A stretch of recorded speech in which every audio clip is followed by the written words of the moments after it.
The room smelled faintly of antiseptic and rain. Machines hummed softly around David Carter, a 63-year-old retired mechanic whose lungs were failing faster than the doctors expected. That morning, the physician had stood by his bedside, his expression a mix of compassion and finality. "David," he'd said quietly, "you should call your family. You've got about 24 hours. 24 hours. Not to fight, not to heal, just to say goodbye." But David's mind wasn't on his family photos or the ticking clock above his bed. It was on a memory he'd carried for 30 years, a moment of kindness that had saved his life once before. And now, all he wanted was to thank the man who had given it to him. If you believe true kindness always finds its way back, please tap the like button now and subscribe to support more stories like this. It was 1995. A bitter winter night on a lonely Ohio highway. David had been a young father then, working double shifts to make ends meet. He was driving home from the late shift when his old Chevy gave out. No heat, no cell phone, snow falling hard. He'd thought that was it, that he'd freeze before morning.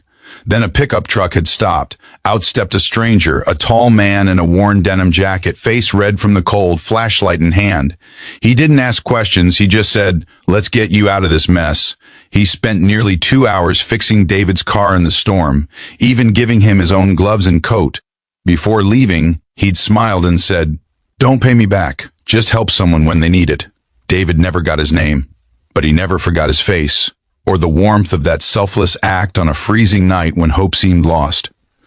Now, lying in that hospital bed, David whispered, "I owe that man my life.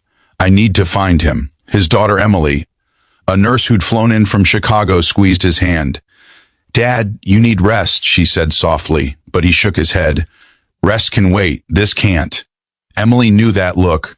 When her father set his heart on something, nothing could stop him. She posted the story online. Old photo of her dad beside his rusted Chevy, a caption asking for help finding a mystery Good Samaritan from 1995.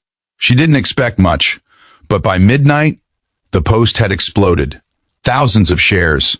People commenting, "This sounds like my dad. My uncle helped someone like that once. Let's find this hero." News outlets picked it up. The kindness her father once received was now spreading like wildfire across the internet. By morning, Emily's phone rang.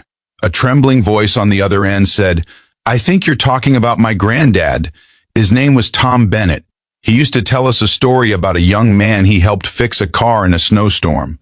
Within hours, a video call was arranged. Tom was now 85, frail but sharp-eyed, sitting in a small living room lined with family photos. When the camera turned toward David, Tom's face lit up.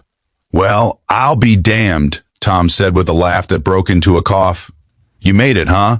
David smiled weakly. "Because of you, I've thought about you every winter since."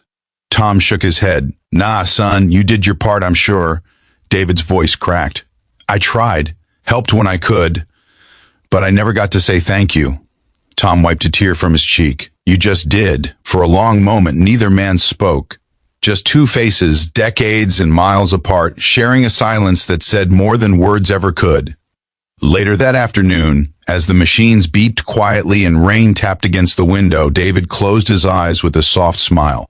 Emily leaned in, whispering, "You found him, Dad." He nodded faintly. "Yeah."